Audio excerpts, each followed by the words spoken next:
las organizaciones que integran el Observatorio Electoral, que son, entre otras, Disentir, Laboratorio Electoral, México Evalúa y Práctica, Laboratorio para la Democracia, presentaron ayer su informe final en el que alertaron sobre la preocupante falta de integridad y autenticidad del proceso para renovación del Poder Judicial del pasado 1 de junio. Y vamos a hablar con Arturo Espinosa, director del Laboratorio Electoral. Arturo, bienvenido nuevamente al programa. ¿Cómo estás?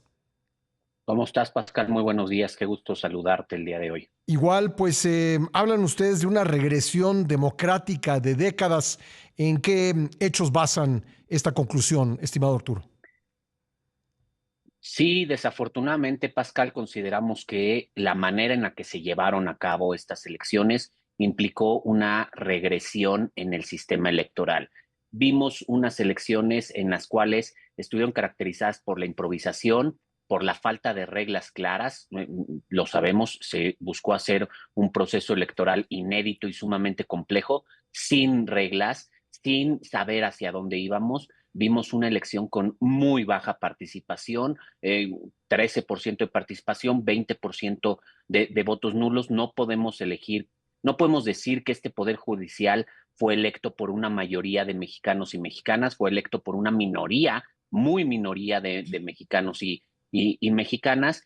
Vimos muy malas prácticas, vimos prácticas que pensamos que en México ya estaban superadas, como la práctica de los acordeones. La práctica de los acordeones es una inducción clara al voto por parte del oficialismo, por parte del gobierno y por parte del partido mayoritario de este país, en el cual señalamos cómo se realizó esa operación, damos cuenta de más de 39 modelos diferentes de acordeón a lo largo de todo el territorio nacional, en el que los cargos nacionales coincidían y se iban haciendo distinciones en función ya de los cargos locales o del circuito judicial que correspondía. Esta es una operación que, aunque no se quiera ver por parte de las autoridades electorales, representó uso de dinero público y representó una estrategia muy bien conformada por parte del gobierno, siendo los únicos que son capaces. Hay declaraciones públicas justificando los acordeones y hay declaraciones públicas reprochando por qué la oposición no hizo algo similar. También vimos que fue una elección en la cual no hubo acceso real a la justicia. El Tribunal Electoral no aceptó ejercer su papel de garante de la Constitución, del orden constitucional y de brindar certeza. Desechó recursos, negó impugnaciones, convalidó actos que no eran actos legales o no eran actos certeros por parte de los diferentes poderes que intervinieron, como por ejemplo la convocatoria del Senado para conformar los comités de evaluación, las propias integraciones de los comités de evaluación con personas afines o personas parciales en favor del gobierno. También las listas que el INE tuvo que prácticamente rehacer y averiguar de dónde venía la información. Y todo esto fue convalidado por el Tribunal Electoral. Vimos unas elecciones en las que las autoridades electorales, esta percepción de que las autoridades electorales están siendo afines o condescendientes con el oficialismo, con el partido mayoritario, es algo que se fue confirmando. Vimos, el INE tuvo muy poco presupuesto, se instalaron mucho menos casillas de la que era necesaria. La geografía electoral, la verdad es que generó inequidad en la contienda, fue una geografía improvisada. No hubo tiempo de diseñarla correctamente de manera que se generaran condiciones para hacerla. Y bueno, así a lo largo de las más de 60 páginas que tiene el informe, vamos señalando cómo es que esta elección no reúne los requisitos de integridad que deben de tener las elecciones, algo que ya habíamos logrado en nuestro país medianamente bien durante las últimas elecciones en las últimas décadas. Ahora vimos un retroceso fatal. Y además de todo lo que señalas y que está en el informe de ustedes, a mí me sorprende muchísimo el tema de que los acordeones no hayan sido pues motivo de un mayor escándalo y más allá de escándalo de una investigación por parte de la Fiscalía Electoral, porque es claramente un delito, ¿no? Y es un delito que no está siendo perseguido. Es un delito y es una falta electoral. Se presentaron las denuncias, por múltiples denuncias por parte de diferentes organizaciones, por parte de ciudadanos, por parte de candidatos y candidatas. En todo este trabajo que hicimos, que llevamos más de 10 meses trabajando, estas 4 organizaciones que mencionas, también en distintas etapas se sumaron otras organizaciones como Ujú. Poder Ciudadano, como el Consejo Nacional de Litigio Estratégico, como defensores, como ProJuc, y presentamos denuncias, presentamos impugnaciones, presentamos información que nos requirió el INE y que le Ujú. dimos información. Nosotros hicimos un análisis, un estudio de la compra ilegal porque estaba prohibida de publicidad en redes sociales. El Sí. INE nos requirió la información y se la presentamos y no ha pasado nada con todo eso.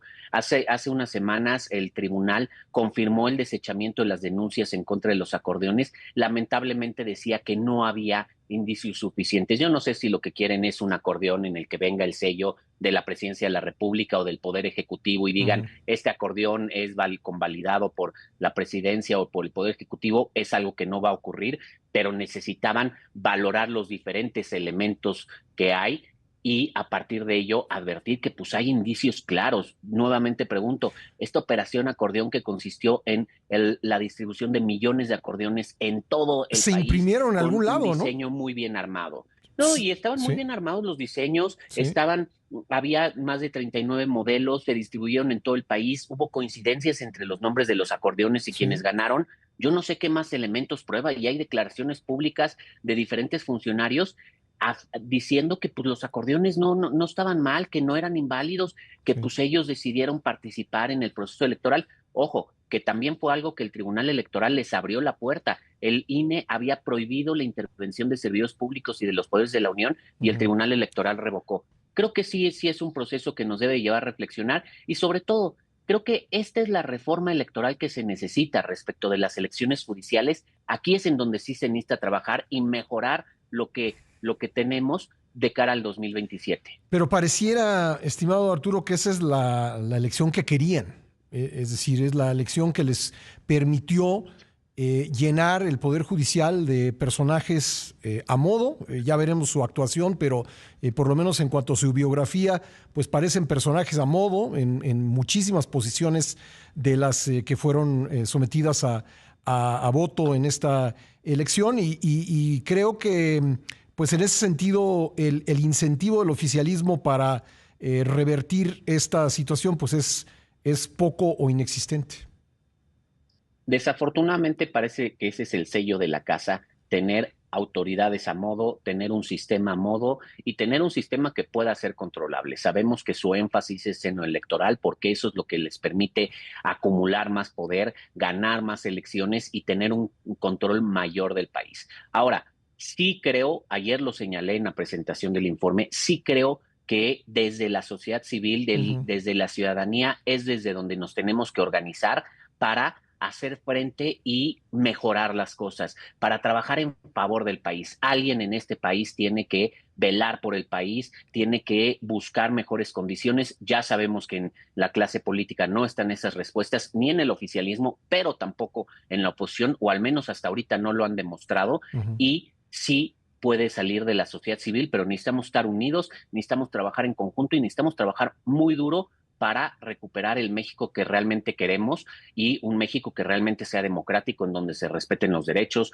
las libertades y en donde tengamos elecciones con Ujú. integridad, que no sean procesos simulados. Una cosa es convocar a comicios y que se instalen las casillas, que la gente vaya a votar y que haya resultado. Y otra cosa muy distinta es que haya condiciones democráticas, que haya certeza, que haya legalidad, que haya equidad en la contienda, que haya posibilidades de que ganen quienes no están con el oficialismo. Y eso es lo que estamos dejando de ver y eso es lo que nos preocupa. La pregunta que nos hacemos al inicio del informe es si estos son el tipo de elecciones que queremos en nuestro país. La respuesta claramente es no. Y por eso también emitimos una serie de recomendaciones muy amplias de puntos concretos en donde hay oportunidad para mejorar y para tener elecciones auténticamente democráticas, porque también estamos conscientes y somos realistas. Este es el modelo Ujú. que se definió para el Poder Judicial. Vemos muy difícil que se cambie.